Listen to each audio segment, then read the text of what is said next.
first job you ever had? I was a dishwasher.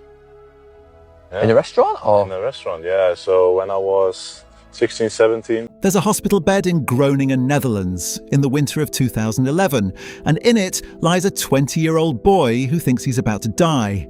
His organs are shutting down.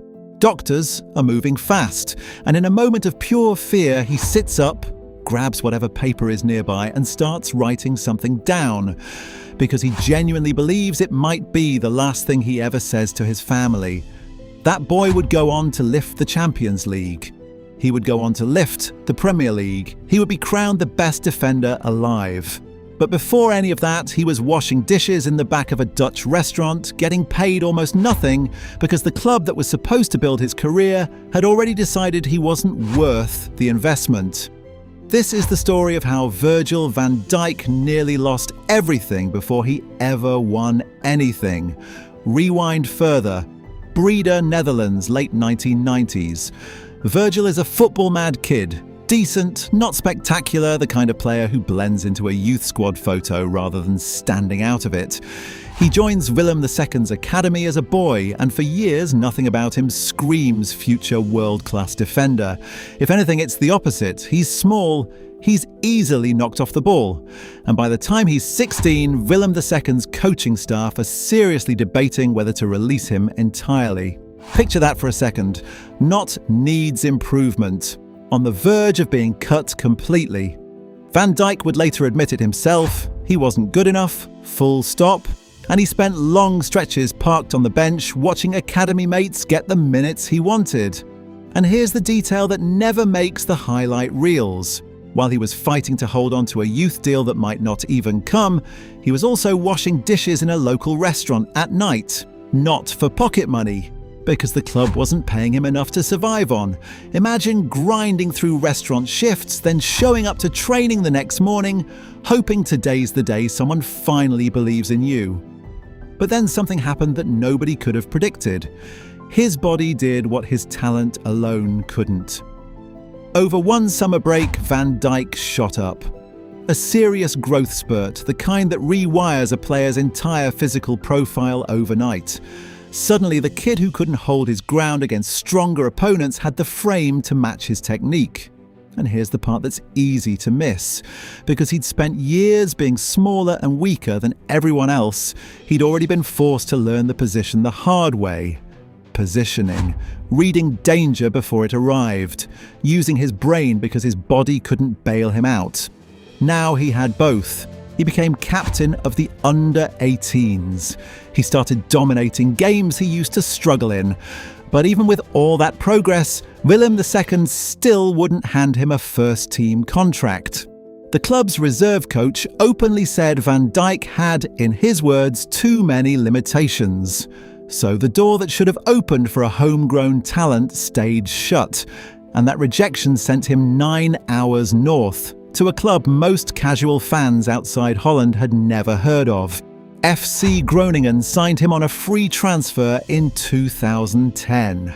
Not because of a bidding war, but because a former Dutch international named Martin Koeman had simply seen something in him and made the call. Van Dijk didn't even have a driving license yet. He cycled to training every day in northern Dutch weather that isn't exactly forgiving. And even at Groningen, the doubts followed him.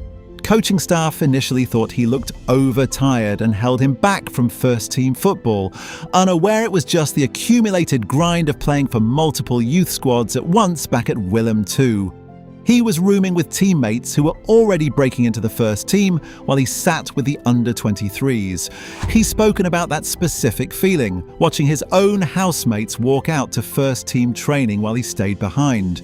But instead of resentment, it lit something in him. He said it wasn't about proving anyone wrong out of spite. It was just a simple, private decision. Work harder than the guys ahead of him and get there anyway. He finally made his senior debut in May 2011, coming off the bench in a routine league win. Nothing dramatic, just a door cracking open. But before he could walk through it, football almost got taken away from him in the most terrifying way possible.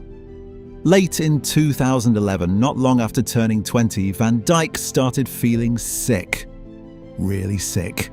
Doctors diagnosed advanced appendicitis that had gone undetected, triggering peritonitis and kidney poisoning as infections spread through his body. This wasn't a footballer's injury. This was a medical emergency that could have ended in tragedy, not just a stalled career. He's since described how serious it got. Serious enough that he sat down and wrote what he's called a kind of will, a message to his mother just in case. A young man, barely into his professional career, preparing to say goodbye. He survived. But the illness cost him time and momentum at exactly the moment he needed to be building a career, not rebuilding a body. He recovered. He got back on the grass. And over the next 2 seasons at Groningen, he quietly turned himself into one of the most promising young centre-backs in the Eredivisie. Good enough that in the summer of 2013, a club across the North Sea came calling. Celtic paid roughly £2.6 million for Van Dijk in 2013. Not a headline fee, not a transfer anyone outside Scotland was paying attention to. But Celtic is where Van Dijk stopped being a promising kid and started looking like a genuine leader. 2 seasons, a Scottish Premiership title, a League Cup, a place in the PFA Scotland Team of the Year, back to back. He wasn't just playing well, he was commanding a backline, organising teammates, growing into the presence that would later define him at the very top of the game. Here's a detail that shows how far under the radar he still was. Reports later emerged that Arsenal could have signed him for around £12 million and chose not to. The player nobody wanted to gamble on kept quietly proving he was worth the gamble. In 2015, Southampton paid roughly £13 million to bring him south, a move partly orchestrated by Ronald Koeman, son of the very man who'd first spotted him for Groningen years earlier. Same family, twice, at 2 pivotal moments of his career. At Southampton, Van Dijk finally got what he'd been building toward. A genuine audition on English football's biggest stage, composed on the ball, dominant in the air, calm under pressure that would rattle most defenders. Within a couple of seasons, he was being talked about as potentially the best centre-back in the country. Liverpool wanted him badly enough that their first approach turned into a genuine mess, so aggressive that Liverpool were forced to publicly apologise to Southampton and back off, promising to return in the right manner. That's a club willing to embarrass itself just to signal serious intent. In January 2018, Liverpool finally got their man, £75 million. A then world record fee for a defender. The reaction wasn't universal excitement, it was skepticism. Pundits questioned whether any defender was worth that kind of money. Some called Van Dijk overpriced before he'd even kicked a ball in a red shirt. Remember, this is a player who'd cost Groningen nothing 9 years earlier, and Celtic just £2.6 million 4 years before that. The pressure on his shoulders wasn't just to perform, it was to justify a number that had every rival fan base waiting for him to fail. He didn't fail. He transformed the entire team. Almost overnight, Liverpool's defence went from a punchline to a fortress.